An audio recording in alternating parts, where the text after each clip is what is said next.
गुरुमुख प्रेमियों, सभी को राधा स्वामी जी। गुरुमुख प्रेमियों, आज का सत्संग आपके बहुत सारे भ्रम तोड़ेगा, शीशे की तरह चकनाचूर कर देगा। गुरुमुख प्रेमियों, संत महात्मा चेतावनी दे रहे हैं और देते रहते हैं कि इंसान पूरी जिंदगी नींद में गुजार देता है और उसे लगता है कि वह जी रहा है। ऐसे लगता है ना? लेकिन वह नींद क्या है? और वह कौन सा ऐसा जागना है जिसके बिना आपकी सारी जिंदगी, सारी दौलत, सारा मान सम्मान मिट्टी के बराबर है? गुरुमुख प्रेमियों, इस सत्संग में एक ऐसी सच्चाई बताई गई है जिसे सुनकर आपके पैरों तले जमीन खिसक जाएगी कि हम जिसे जीवन समझ रहे हैं वह असल में एक बहुत गहरा सपना है। गुरुमुख प्रेमियों, हम बचपन से सुनते आए हैं, बुरे काम मत करो, बुरे काम मत करो, अच्छे काम करो, स्वर्ग मिलेगा। लेकिन क्या हो अगर मैं आपसे कहूं कि यह भी एक जाल है? जी हाँ, इस सत्संग में बहुत सारे राज खुले हैं। गुरुमुख प्रेमियों, तीर्थ, व्रत, पूजा पाठ, दान पुण्य, हम मन की शांति के लिए क्या क्या नहीं करते। लेकिन इस सत्संग में एक बहुत कड़वा सवाल पूछा गया है। क्या साबुन लगाने से कोयला कभी सफ़ेद हो सकता है? हो सकता है कोयला सफ़ेद? अगर नहीं हो सकता तो बाहर के पानी से नहाकर अंदर का मन पवित्र कैसे होगा? कोई लॉजिक वाली बात है इसमें? महाराज जी ने एक ऐसा उदाहरण दिया बिजली के बल्ब और काले कपड़ों का, जो आपको सोचने पर मजबूर कर देगा। बड़ा रहस्यमय सत्संग होगा, सारे राज खुलेंगे इस सत्संग में। आपकी एकाग्रता चाहिए पहले तो। आओ, बड़े प्रेम के साथ हमने एक मन एक चित्त होकर बैठना है और बड़े प्रेम भाव के साथ इस सत्संग को हमने श्रवण करना है। तो आओ सुनते हैं। सोता मन कस जागे भाई, सो उपाव मैं करूं बखान। यह श्री हुजूर स्वामी जी महाराज जी की वाणी है। आप समझाते हैं कि हमारा मन जन्म जन्मांतरों से किस प्रकार सोया हुआ है। हम दुनिया के जीव आम तौर पर उसको जगाने के लिए कौन कौन से उपाय करते हैं। आप बताते हैं कि सोए हुए मन से आपका क्या मतलब है? सोए हुए मन को जगाने की ज़रूरत क्या है और सोए हुए मन को जगाना किस तरह है? आप समझाते हैं कि हमारी आत्मा उस परमात्मा का अंश है। हम उस सतनाम समुद्र के कतरे हैं। कबीर साहिब जी फरमाते हैं, कहूँ कबीर एह राम की अंश। हमारी आत्मा उस राम यानी परमात्मा का अंश है, पर रूह और मन की गांठ बंधी हुई है। हम उस मालिक से बिछुड़कर माया के जाल में फंसे हुए हैं। मन के अधीन होकर जो जो कर्म करते हैं, अच्छे भी करते हैं, बुरे भी करते हैं, उन सब का नतीजा साथ साथ हमारी आत्मा को भी देना पड़ता है।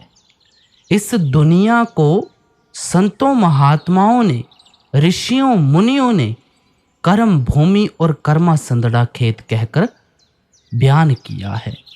स्वामी जी महाराज फरमाते हैं, कर्म जो जो तू करेगा वही फिर भोगना भरना।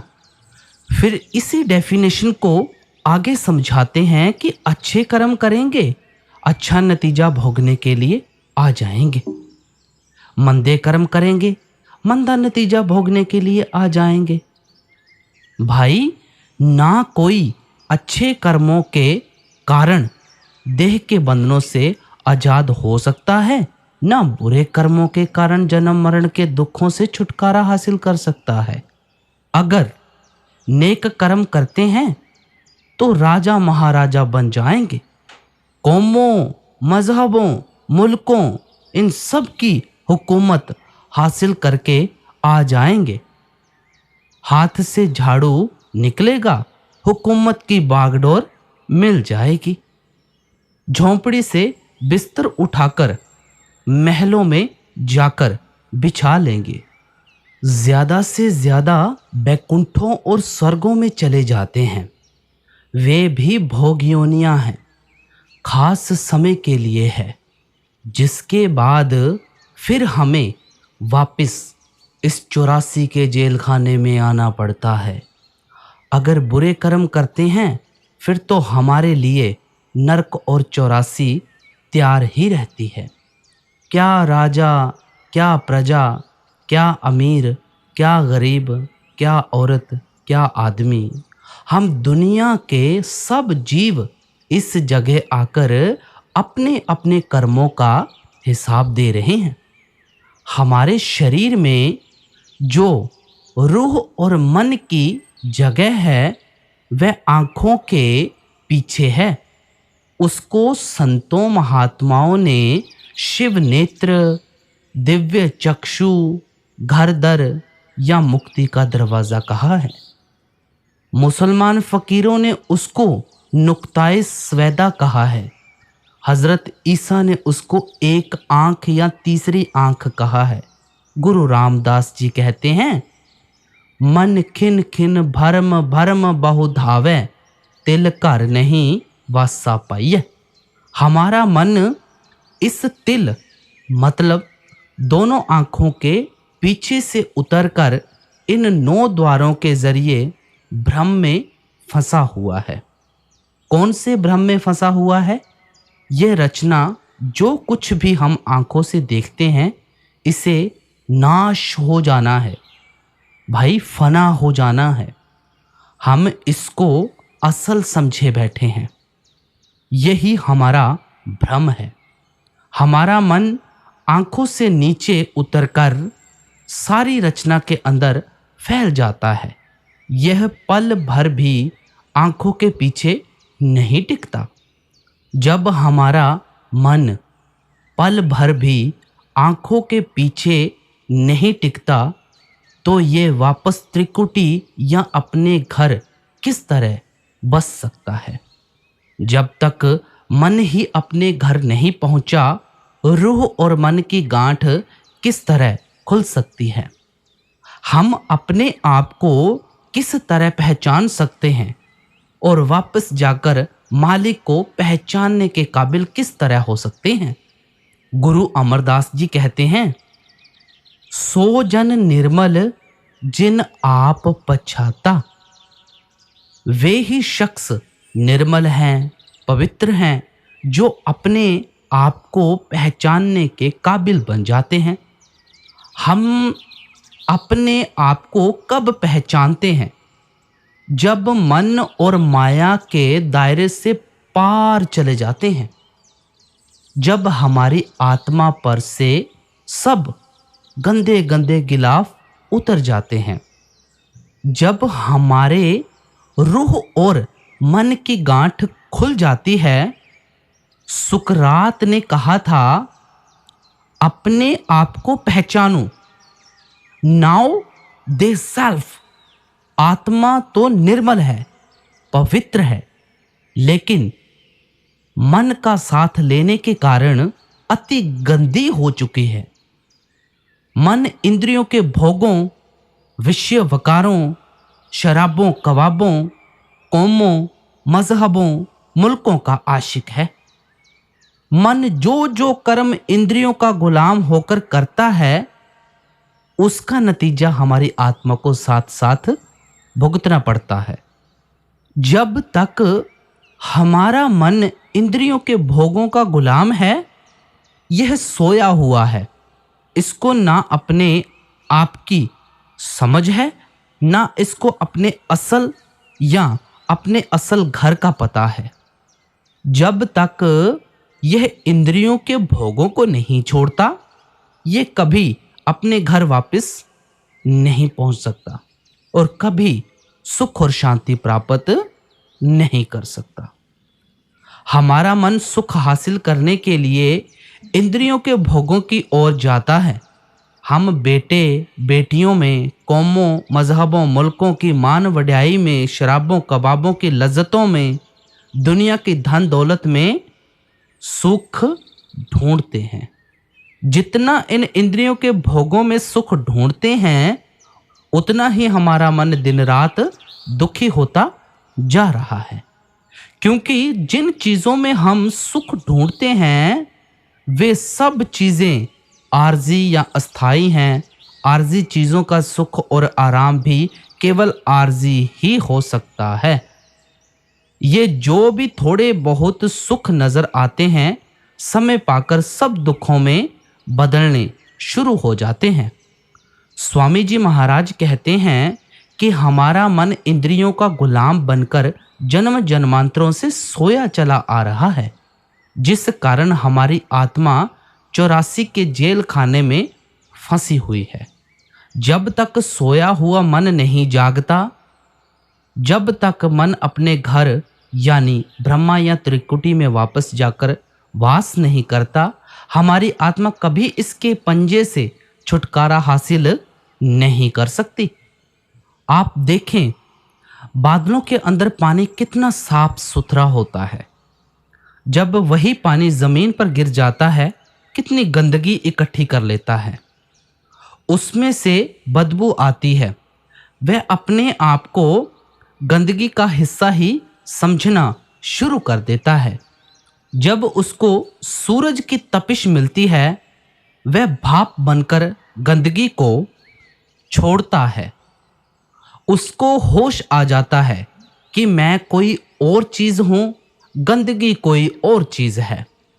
मैं यूं ही गंदगी का साथ लेकर अपने आप को गंदगी समझे बैठा था।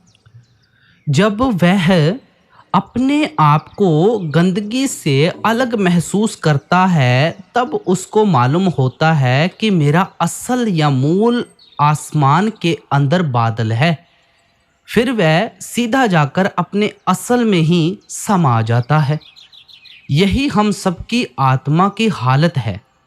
यह उस परमात्मा का अंश है, सतनाम समुद्र का कतरा है। लेकिन माया के जाल में फंसकर मन के अधीन होकर जो जो कर्म करता है, उनका नतीजा भोगने के लिए हमेशा 84 के जेल खाने में फंसे रहते हैं। जब तक हमारी आत्मा मन का साथ नहीं छोड़ती, ना इसको अपने आप की समझ आ सकती है, ना इसको अपने असल का पता चल सकता है। आप देखें, बिजली का बल्ब कितनी तेज रोशनी वाला होता है। अगर उसके चारों ओर 15-20 काले कपड़े लपेट दें, तो उसको जहां भी ले जाएं, अंधेरा ही अंधेरा नजर आता है।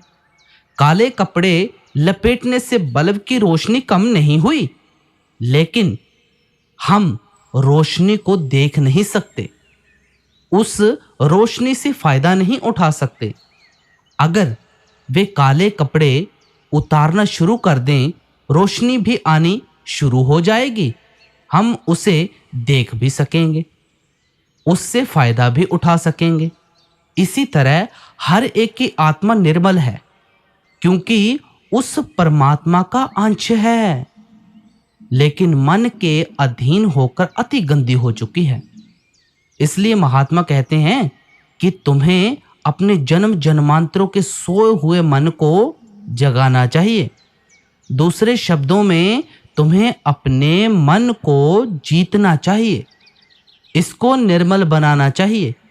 यह कह लें कि तुम्हें रूह और मन की गांठ खोलनी चाहिए, अपने आप को पहचानने की कोशिश करनी चाहिए, ताकि उस परमात्मा को पहचान सको।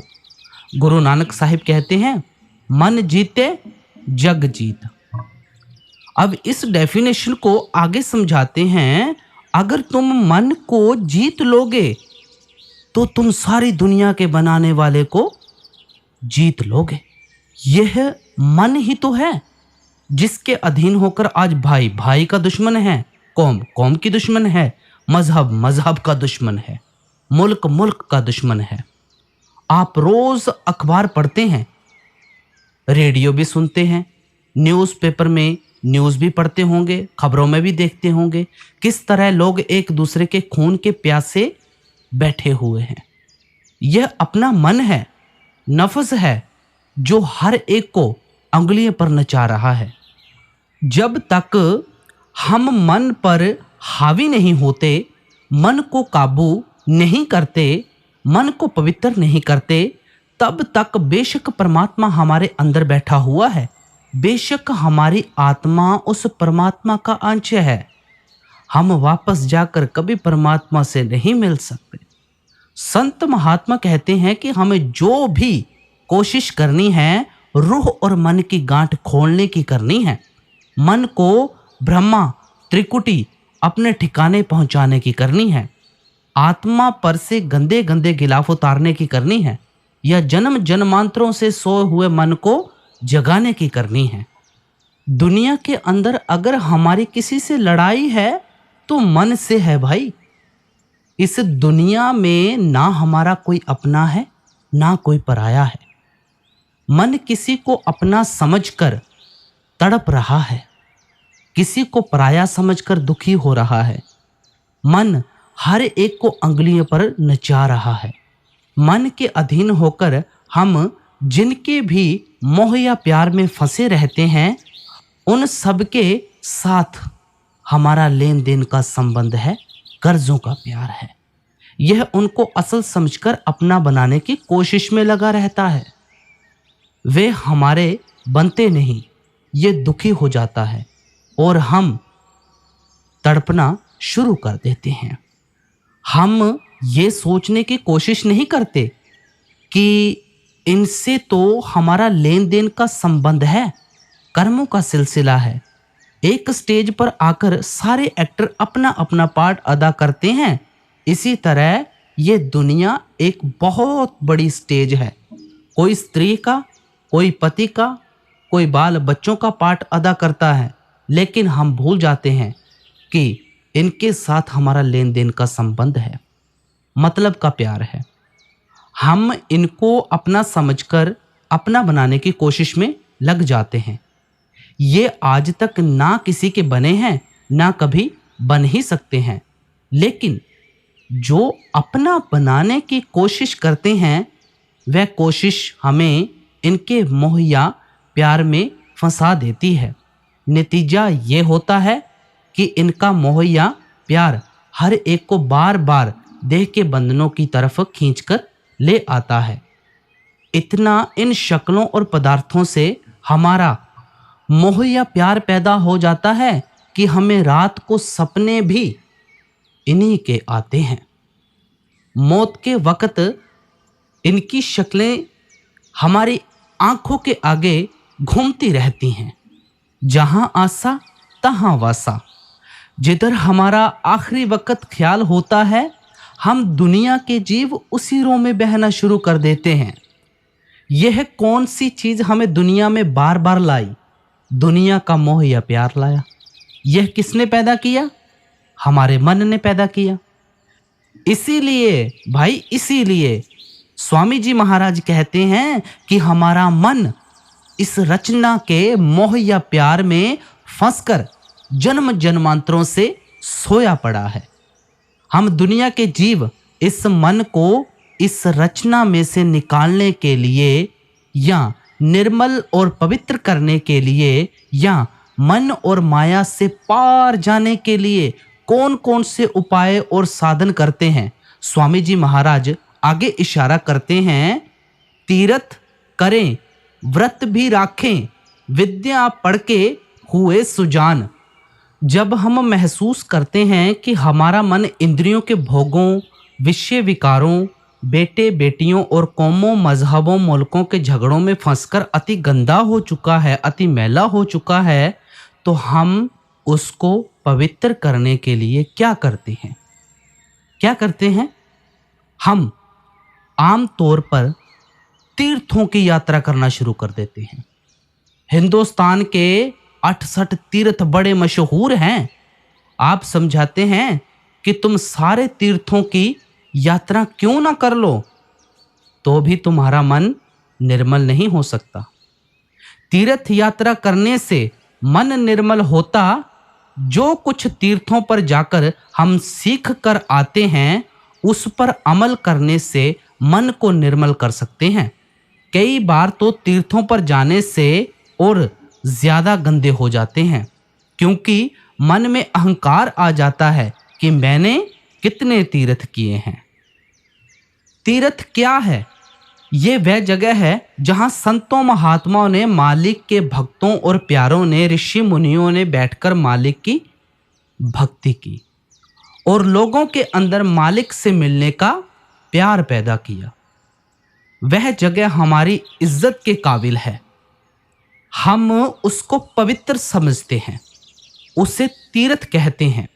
आजकल तीर्थों पर जाओ, वहां पशुओं की मंडियां और तरह तरह के मेले लगते हैं। वे तीर्थ राजनीतिक पार्टियों के अखाड़े बने हुए हैं। उन जगहों पर एक मजहब दूसरे मजहब की निंदा चुगली में लगा हुआ है।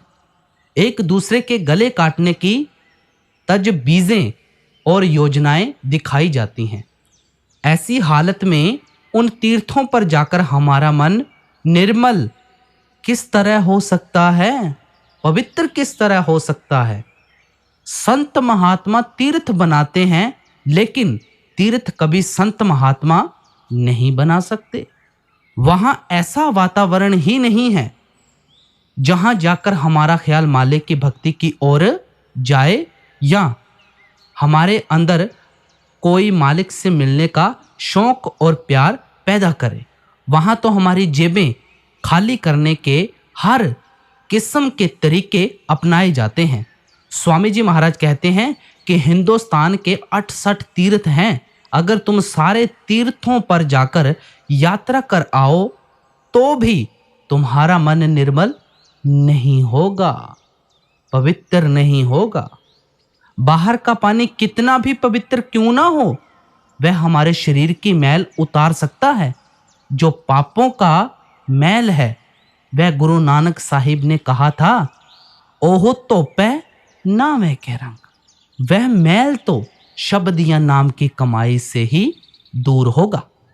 गुरु अमरदास साहिब कहते हैं, ए शरीर सरबर है संतो, स्नान करे लिवलाई।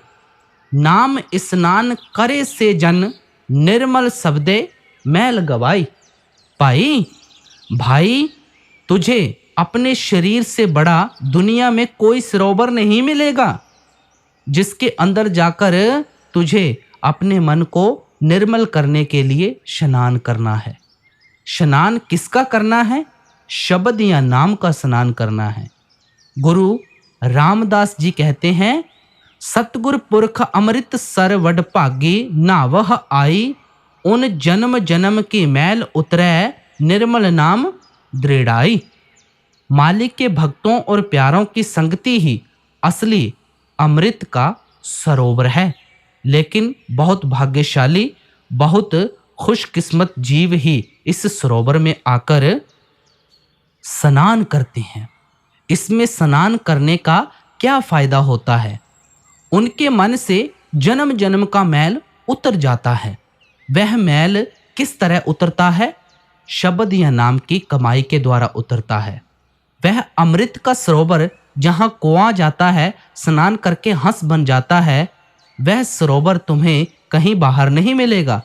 वह अमृत का सरोवर हमारे शरीर, हमारे देह या हमारे वजूद के अंदर है। गुरु अमरदास जी की वाणी है, काया अंदर अमृतसर साचा। वह जो सच्चा अमृत का सरोवर है, वह तेरे शरीर के अंदर है। जहां मनमुख लोग जाते हैं, मनमुख बनकर निकल आते हैं।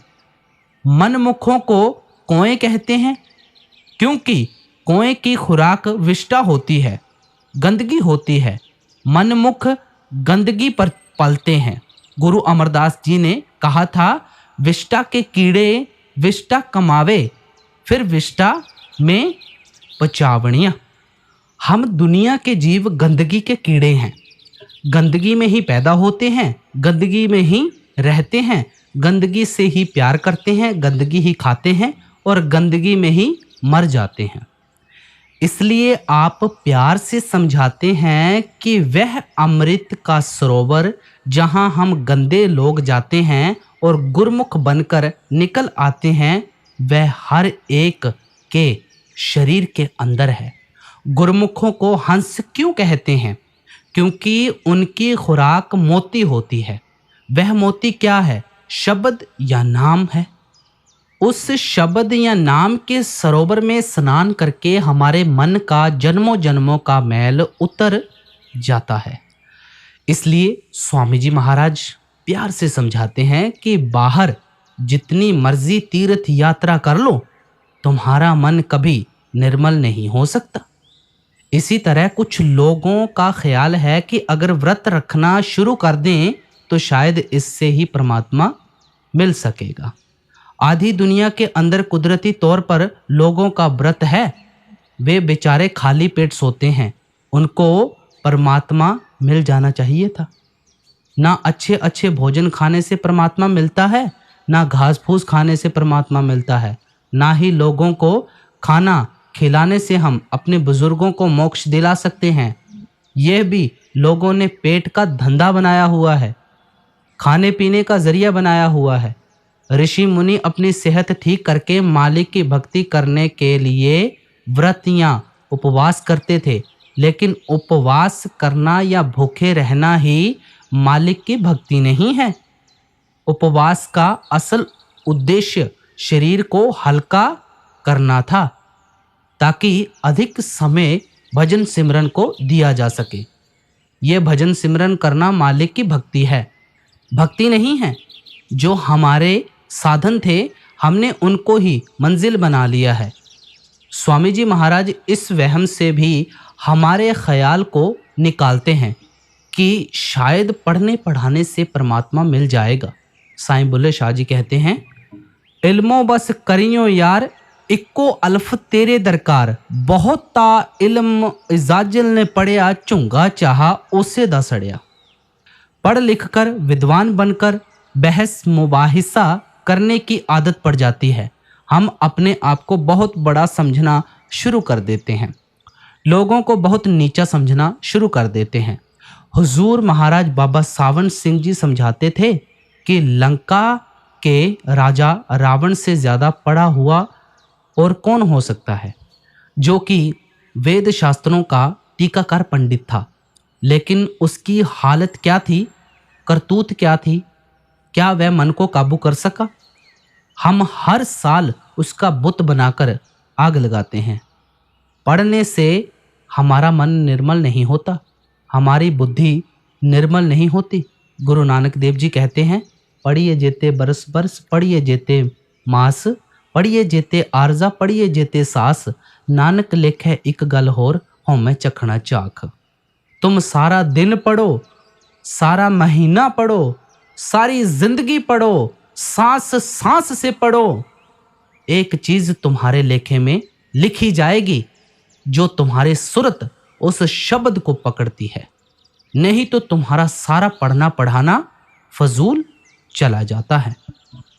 मेरे कहने का कोई ये मतलब ना ले कि हमें ग्रंथ पोथियां वेद शास्त्र पढ़ना छोड़ देना है। ज़रूर पढ़ने हैं भाई, क्योंकि हमारे लिए ही महात्माओं ने इतनी मेहनत करके लिखे हैं।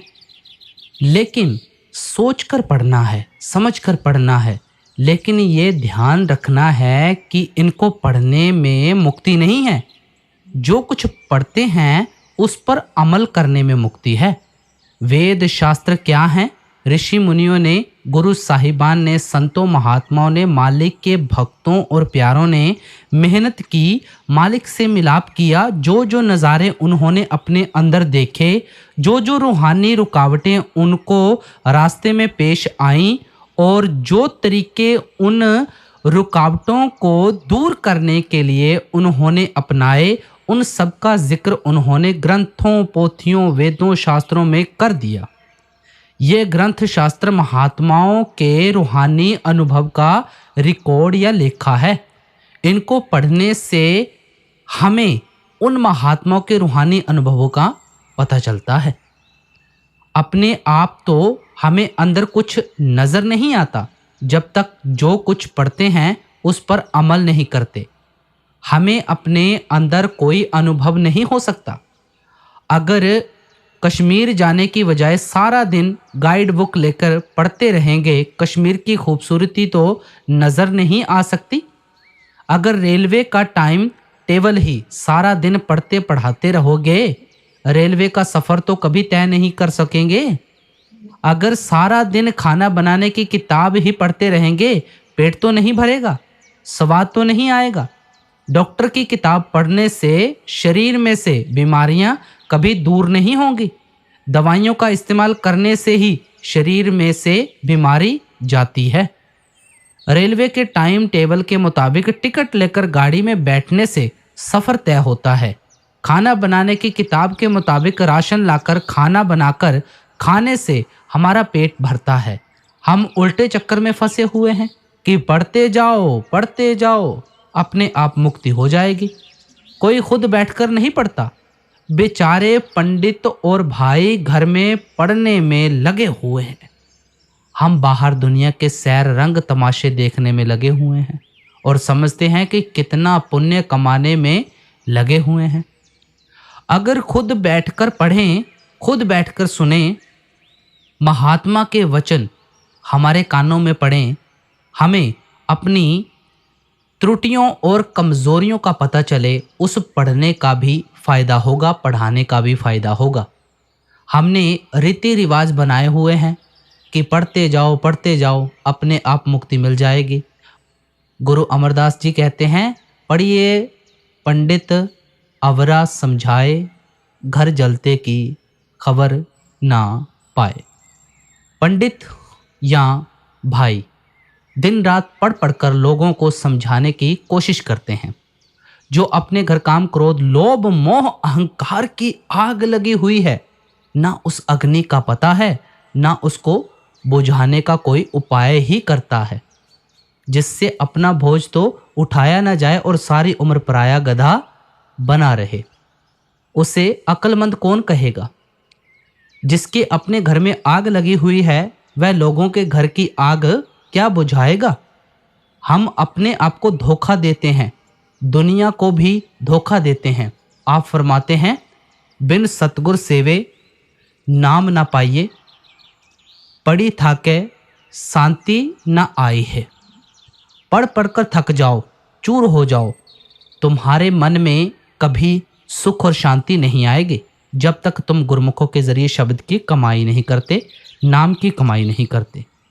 इसलिए यहाँ स्वामी जी महाराज कहते हैं कि मन में ये अहंकार ना करो कि तुम बड़े विद्वान हो गए हो, ग्रंथों पोथियों के बड़े टीकाकार पंडित बन गए हो, बहुत बुद्धिमान हो गए हो। ये सोचने की गलती ना करो कि तुम बुद्धि के जोर पर वापस जाकर मालिक से मिल सकते हो। हुजूर फरमाया करते थे कि रूहानियत में तरक्की करने के लिए पढ़ लिख कर आखिर 5 साल का बच्चा बनना पड़ता है।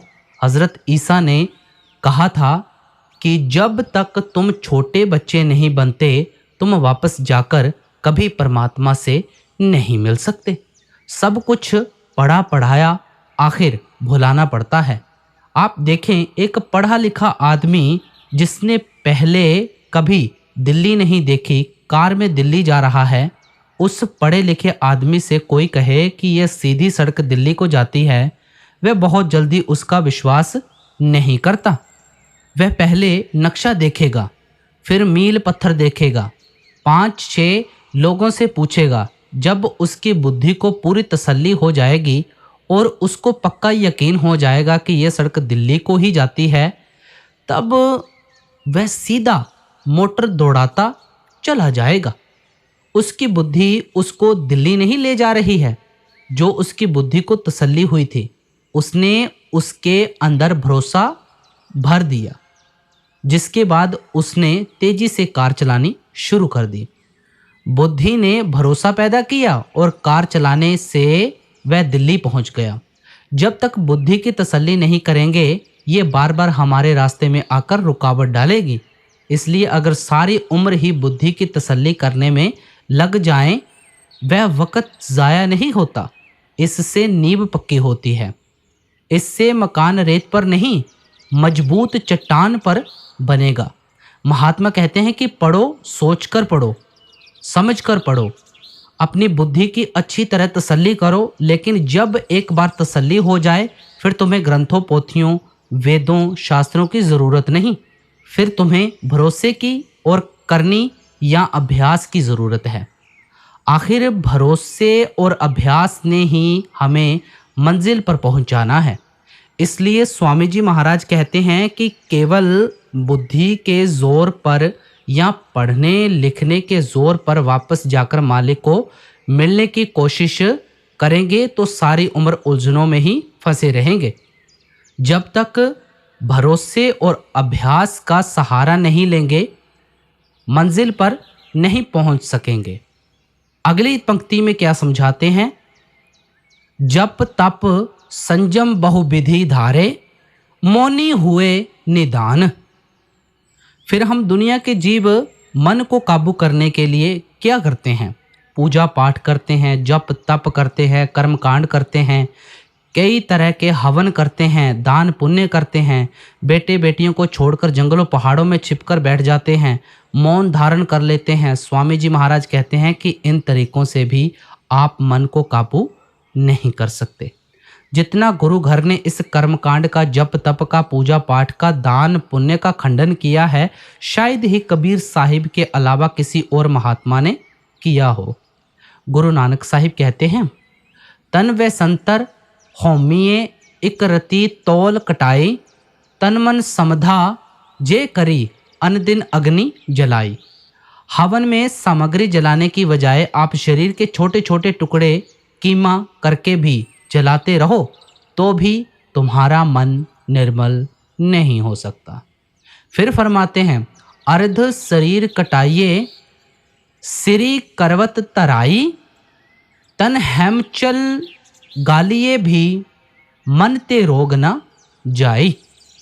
तुम हठ कर्मों पर जोर देते हो। अगर काशी में जाकर करवत भी ले लो, वहां जाकर और से अपने जिस्म को शहतीर की तरह चिरवा भी लो और हिमालय की बर्फ में गलकर हड्डियों का ढेर भी क्यों न बन जाओ, तो भी मन काबू नहीं आ सकता। पुण्य दान के बारे में गुरु नानक साहिब दावा करते हैं, कंचन के कोट दत्त करी बहु हैवर गैवर दान, भूमि दान गवा घणी भी अंतर गर्भ गुमान। सोने का किला क्यों न दान कर दो, हाथी घोड़े जमीन गाय भैंसे क्यों न दान कर दो, तुम्हारे मन से गर्व नहीं जा सकता, गुरूर नहीं जा सकता कि मैंने कितना पुण्य किया है, मैंने कितना दान किया है। आप सब कुछ बयान करके कहते हैं, सच और सबको ऊपर सच अचार। इन सब कर्मों का जो फल है, शब्द या नाम की कमाई से नीचे नीचे रह जाता है। शब्द या नाम की कमाई का फल सबसे ऊंचा है। आप कहते हैं, हरि नाम तुल ना पूजई, सब डिट्ठी ठोक बजाई। हम कोई सुनी सुनाई बातें नहीं करते, बल्कि ठोक बजाकर अपना निजी अनुभव समझाते हैं कि कोई चीज़ कभी नाम भक्ति का मुकाबला नहीं कर सकती। अगली तुक में फरमाते हैं, अस उपाब हम बहुतक कीन्हे, तो भी ये मन जगा न आन। स्वामी जी महाराज कहते हैं कि इस प्रकार के बाहरमुखी कितने ही उपाय कर लें, जो मन जन्मों जन्मों से अपने घर को भूल चुका है, अपने असल को भूल चुका है और अपने घर की ओर से सोया हुआ है, वह कभी जाग नहीं सकता। आप प्यार से समझाते हैं कि हठ कर्मों के जरिए मन आर्जी तौर से दब जाता है, लेकिन वही इच्छाएं तृष्णाएं मन के अंदर दबी रहती हैं। जब मन का जोर पड़ता है, तो वह फिर हमें अंगुलियों पर नचाना शुरू कर देता है, बल्कि आम इंसानों से हमारी हालत बदतर हो जाती है। इन बाहरमुखी यत्नों या उपायों से मन कभी भी हमेशा के लिए विषय विकारों, इंद्रियों के भोगों में से नहीं निकल सकता। गुरु अमरदास जी कहते हैं, पूजा करे सब लोक संतो, मन मुख थाए ना पाई। सब दुनिया के जीव अपनी अपनी अकल के मुताबिक परमात्मा की भक्ति करते हैं, क्योंकि आत्मा का कुदरती खिंचाव उस परमात्मा की ओर है। उसके अधीन होकर हम सब परमात्मा को ढूंढने में लगे हुए हैं, लेकिन मनमुख थाए ना पाई। हम मन के पीछे लगकर परमात्मा की भक्ति या खोज करते हैं। इस कारण सभी हम अपने ठिकाने पर नहीं पहुंचते। मन हमें बाहरमुखी कर देता है, कर्म कांड की तरफ खींचकर ले जाता है। सभी संतों महात्माओं की खड़ाओं की पूजा में लग जाते हैं। कभी उनकी समाधियां बनाकर माथे टेकने शुरू कर देते हैं, कभी उनके लेखों को पढ़ना पढ़ाना मुक्ति समझकर बैठ जाते हैं, कभी उनकी चारपाइयों के पाएं दबाते रहते हैं। हम उनके मकानों के चारों ओर चक्कर लगाते रहते हैं। उनके सरोवरों, कुओं का पानी पीकर समझ लेते हैं कि हमारी मुक्ति हो जाएगी। जो उनका असली संदेश और उपदेश है कि अपनी सूरत को आंखों के पीछे ले जाकर अंदर शब्द के साथ जोड़ो, हम उस रास्ते पर चलने की कोशिश नहीं करते। गुरु रामदास जी फरमाते हैं, कर रतन लाल बहुमानक, लादे मन भ्रम्या, लह न सकाइए। हमारे शरीर रूपी घर के अंदर परमात्मा ने बेशुमार वस्तुएं यानी नाम के भंडार रखे हुए हैं, लेकिन यह मन भ्रमों में फंसा हुआ है। हमारा मन कौन से भ्रमों में फंसा हुआ है? ये बाहरमुखी साधनों में, कर्म कांड में फंसा हुआ है। इसलिए हम कभी उस वस्तु को हासिल नहीं कर सकते। वह चीज़ हमारे शरीर के अंदर है। हम उसको मंदिरों, मस्जिदों, गुरुद्वारों, जंगलों, पहाड़ों में ढूंढते फिरते हैं। ऐसी हालत में हम उस वस्तु को किस तरह हासिल कर सकते हैं? पीखा जी कहते हैं, पीखा पुखा को नहीं, सबकी गठड़ी लाल, गिरहे खोल न जानते, ताते पहे कंगाल। मालिक ने दुनिया के अंदर किसी को भूखा नहीं रखा है। सबके अंदर नाम रूपी दौलत रखी हुई है, लेकिन हमें अंदर जाने का तरीका पता नहीं, साधन पता नहीं। इसलिए हम कंगालों की तरह बाहर ठोकरे खाते फिर रहे हैं। जब पता चल जाए कि वह सार वस्तु अंदर है, तो सब बाहरमुखी साधनों में से मन को निकालकर इसको अंदर शब्द या नाम से जोड़कर निर्मल करने की कोशिश करेंगे। गुरु अमरदास जी कहते हैं, शब्द मरै मन निर्मल संतो, ए पूजा थाए पाई। जब तुम शब्द के अंदर मर जाओगे, अपनी हस्ती को ही नेस्तो नाबूद कर दोगे, अपने आप को ख़त्म कर दोगे, यही मालिक की असली भक्ति है। इस तरीके से ही तुम्हारा मन निर्मल होगा। यह भक्ति ही तुम्हें अपने ठिकाने पर पहुंचाएगी।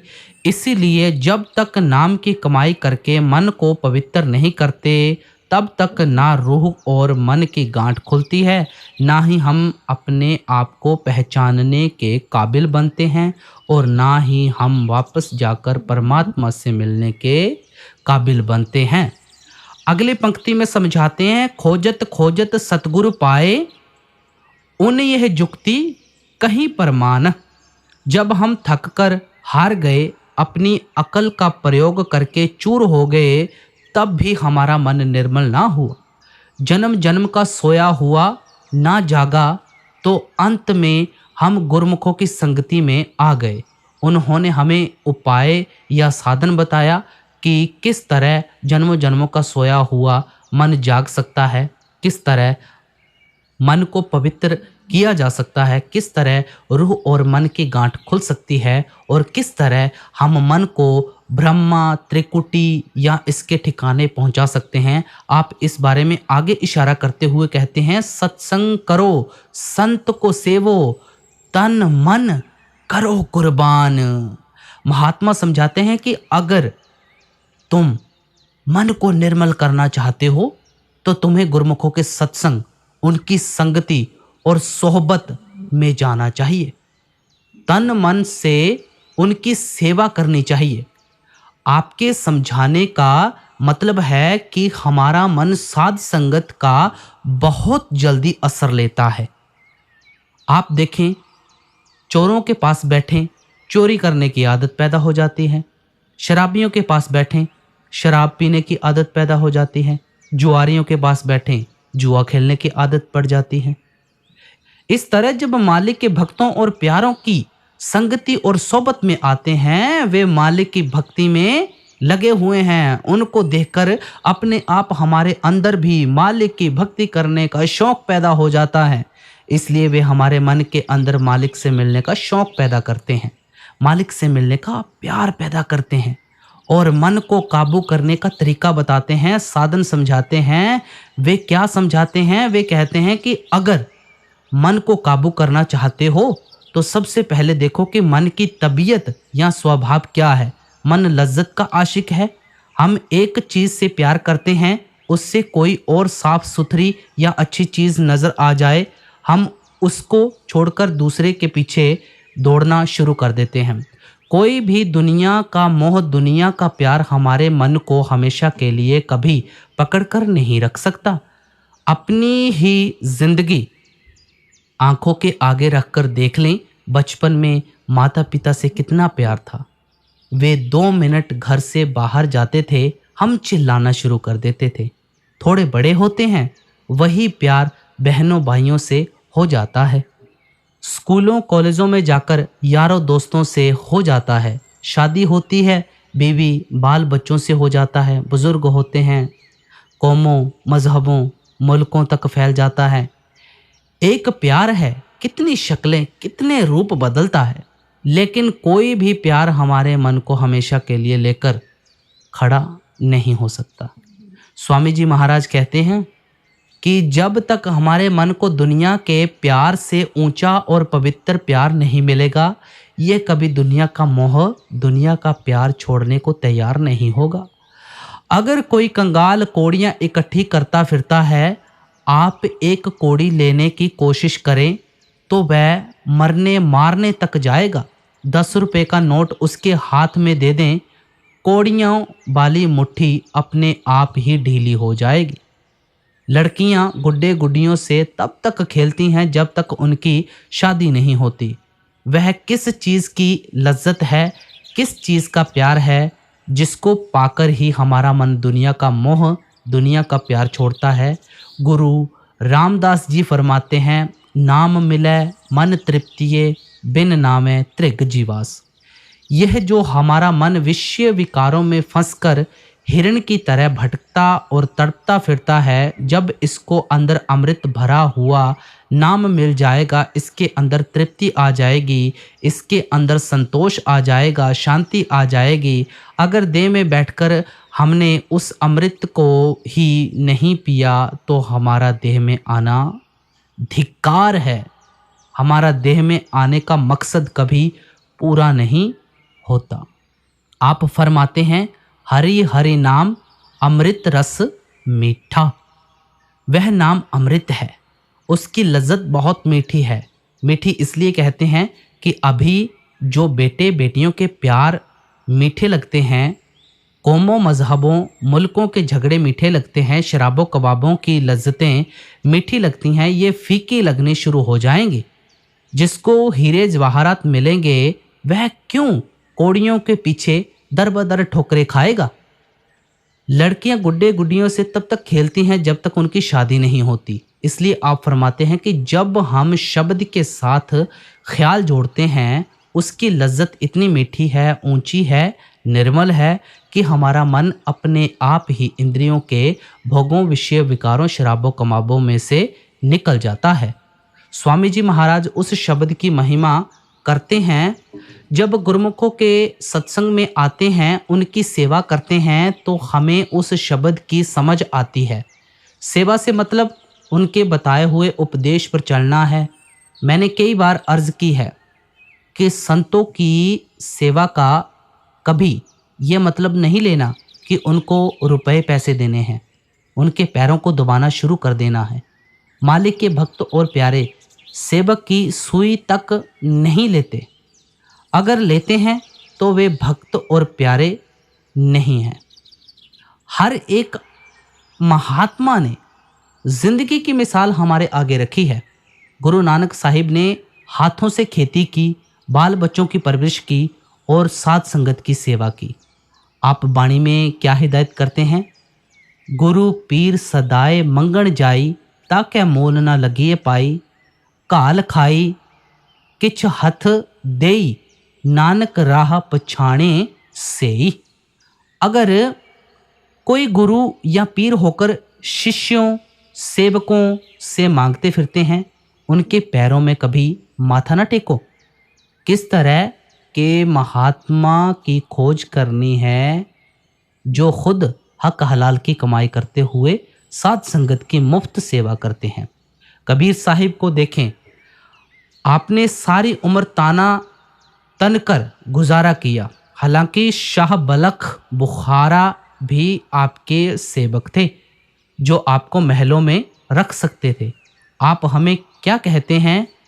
मर जाऊं मांगू नहीं, अपने तन के काज, परमार्थ के कारणे मोह न आवे लाज। संत महात्मा साध संगत की सेवा और परोपकार के लिए बेशक हमारा धन खर्च करवा दें, लेकिन अपने लिए किसी के आगे हाथ नहीं फैलाते। गुरु रविदास जी के बारे में देख लें। हालांकि मीराबाई भी आपकी सेविका थी, राजा पीपा भी आपका सेवक था, लेकिन आपने सारी उम्र जूते गांठकर गुजारा किया। संत नामदेव जी कपड़े छाप छाप कर गुजारा करते रहे। दादू साहिब धुनिये का काम करते रहे। पलटू साहिब ने दुकानदारी की। आप किसी भी महात्मा की जिंदगी के हालात पढ़कर देखें। सब सच्चे महात्मा हक हलाल की कमाई करते हुए साध संगत की मुफ्त सेवा करते हैं। बाबा जी महाराज की जिंदगी देख लें। आपने पलटन में नौकरी की और अपनी पेंशन से गुजारा किया। आपकी पुरानी डायरियां पढ़कर पता चलता है कि साध संगत के दो दो पैसे का हिसाब लिखा हुआ है। हुजूर महाराज जी की सेवा तो हमारी आंखों के सामने ही है, जिसके प्राप्त से आज सब फायदा उठा रहे हैं। आप अपने गुजारे के लिए पैसे रख कर बाकी सारी तनख्वाह बाबा जी महाराज को भेज देते थे। बाबा जी महाराज जितना पैसा उचित समझते साध संगत पर खर्च कर देते थे, जितना मुनासिब समझते आपके परिवार के खर्चे के लिए भेज देते थे। एक बार हुजूर महाराज जी ने हम सारे परिवार वालों को इकट्ठा किया। आप पूछने लगे कि तुम पुत्र बनना चाहते हो कि सुपुत्र बनना चाहते हो। मैंने ही उनसे अर्ज की कि दोनों में फ़र्क क्या है। आपने फरमाया कि पुत्र तो वह होता है जो पिता एक बार जायदाद बना जाए उसका संभाल संभाल कर उपयोग करे। सुपुत्र वह होता है जो उस जायदाद में और ज़्यादा जायदाद जोड़ ले। मैंने हुजूर से अर्ज की, यह तो आपके हाथ में है कि आप जिसको चाहे सुपुत्र बना दें। मन तो सबका ही सुपुत्र बनने को करता है। आपने फरमाया, तुम जानते हो कि कुछ देते समय हथेली नीचे की ओर होती है, लेते समय ऊपर की ओर होती है। मुझे बाबा जी महाराज ने यही हुक्म दिया था कि हथेली हमेशा नीचे की ओर होनी चाहिए, ऊपर की ओर नहीं होनी चाहिए। जब भी हाथ निकालना हो, कुछ देने के लिए निकालना, लेने के लिए नहीं निकालना। तुम भी साध संगत को कुछ देने के लिए हाथ निकालना, लेने के लिए हाथ मत फैलाना, तभी तुम सुपुत्र बन सकोगे। सरदार बहादुर जी की मिसाल देख लें, जिन्होंने अपनी कमाई में से खुद अपने हाथ से शायद ही कोई रुपया पैसा खर्च करके देखा हो। घर के खर्च के लिए पैसे पंडित लालचंद को देते थे और बाकी सब कुछ अपने बड़े भाई साहिब सरदार भगत सिंह जी को भेज देते थे। महात्मा जिंदगी की मिसाल बनकर दिखाते हैं कि किस तरह हक हलाल की कमाई करते हुए साध संगत की सेवा करनी है। इसलिए संतों महात्माओं की सेवा का मतलब उनको जमीन जायदाद देना या उनके हाथ पैर दबाना नहीं, बल्कि उनके बताए हुए उपदेश पर चलना है।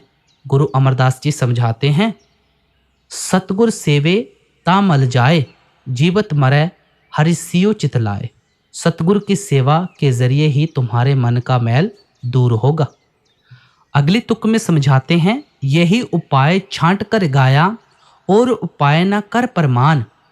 स्वामी जी महाराज कहते हैं कि हम सुनी सुनाई बातें नहीं करते, ग्रंथ पोथियां पढ़कर नहीं समझाते, अपने जाति तजर्बे अपनी निजी अनुभव का बयान करते हैं कि मन को काबू करने का एक ही तरीका है, सुरत शब्द की कमाई है। आपने और जगह भी फरमाया है, सुरत शब्द कमाई करना, सब जतन दूर अब धरना। आप फरमाते हैं, गुरु कहें खोल कर पाई लग शब्द अनाहद जाई, बिन शब्द उपाव ना दूजा, काया का छूटे ना कूजा। सुरत को अंदर शब्द से जोड़ें, बिना मन को वश में करने का माया के बंधनों और जन्म मरण के दुखों से मुक्ति हासिल करने का कोई दूसरा तरीका ही नहीं है। गुरु नानक साहिब कहते हैं, हरि नाम तुल ना पूजई, सब डिट्ठी ठोक बजाई। हम अपना जाति तजर्बा बयान करते हैं, कोई चीज़ कभी नाम की भक्ति शब्द की कमाई का मुकाबला नहीं कर सकती। सुरत को शब्द से जोड़ने के सिवाय कोई दूसरा तरीका सोचने की ज़रूरत ही नहीं है। इसलिए हर ओर से ध्यान को निकालकर एक मन एक चित्त होकर उसे केवल शब्द से जोड़ना है, नाम से जोड़ना है। आपके समझाने का मतलब ये नहीं कि गंगा गए तो गंगाराम, जमुना गए तो जमुनाराम, कि जप तप भी करते रहो, पूजा पाठ भी करते रहो, दान पुण्य भी करते रहो, कि कोई ना कोई उपाय तो कारगर होगा ही। जो पानी 100 सुराखों से बहेगा वह कभी खेत को नहीं सींच सकता। अगर अपने ख्याल को हर तरफ फैलाने देंगे तो हम कभी कुछ भी प्राप्त नहीं कर सकेंगे। गुरु नानक साहिब कहते हैं, नाम विसार चले अनमार्ग अंत काल पछताई। नाम की कमाई का तरीका छोड़कर और किसी रास्ते पर चलकर देख लो, आखिर मौत के वक्त पछताना पड़ेगा। बिन नावें दर ढोई नाही ता जम करे खुआरी। उस नाम की कमाई के बिना कभी तुम मालिक के घर नहीं पहुंच सकोगे, यमदूतों के हाथों खराब होना पड़ेगा। गुरु अर्जुन देव जी कहते हैं, अनेक कर्म किए बहु तेरे, जो कीजै सो बंधन पैरे।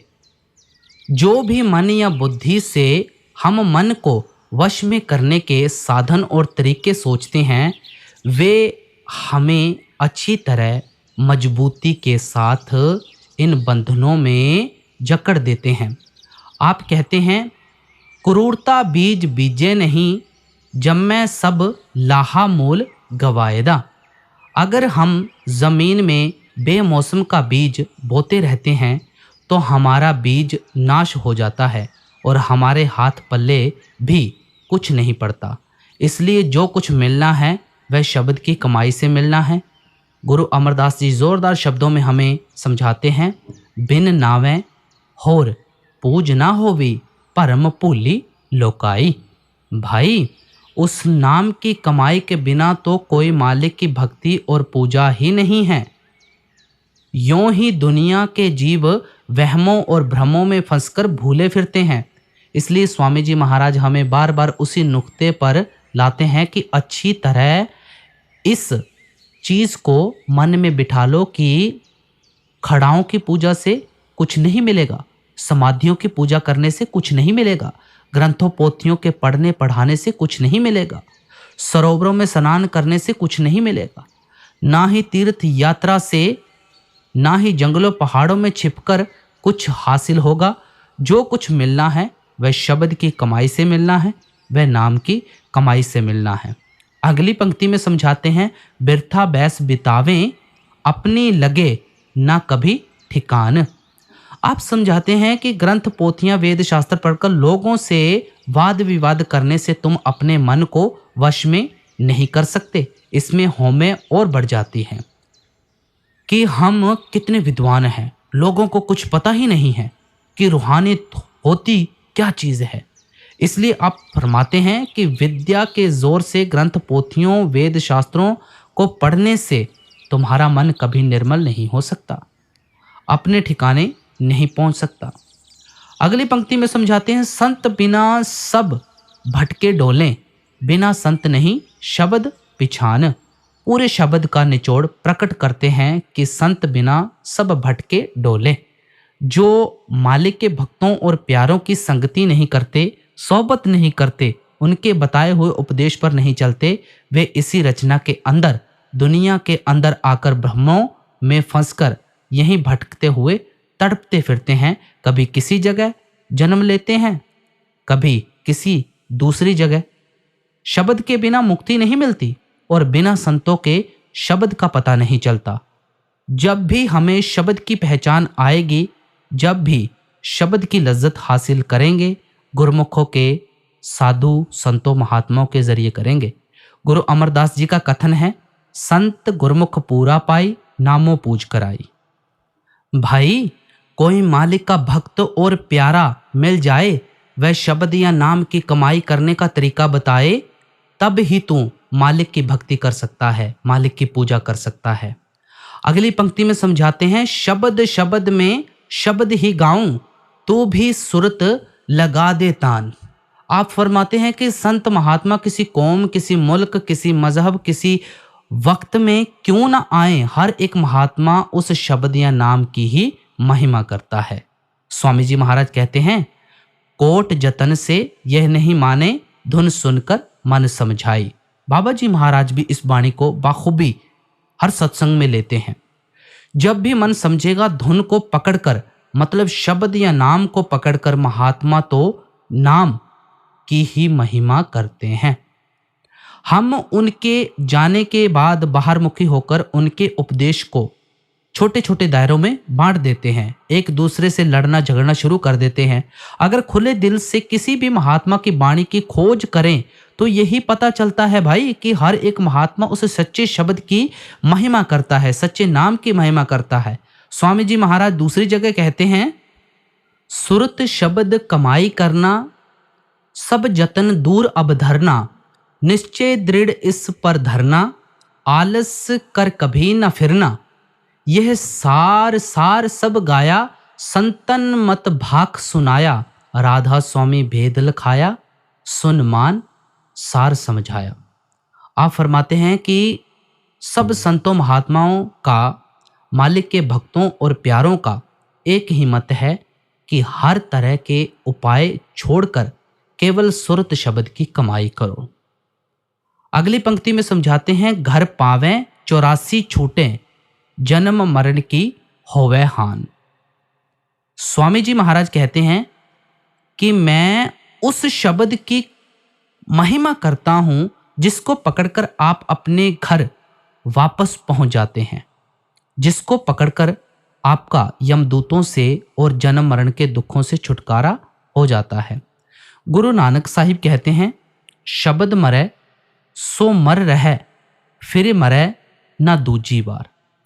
जो उठते बैठते चलते फिरते अपने ख्याल को शब्द या नाम के साथ जोड़कर रखते हैं, वे हमेशा के लिए मर जाते हैं। उनको बार बार जन्म मरण के दुखों में नहीं आना पड़ता।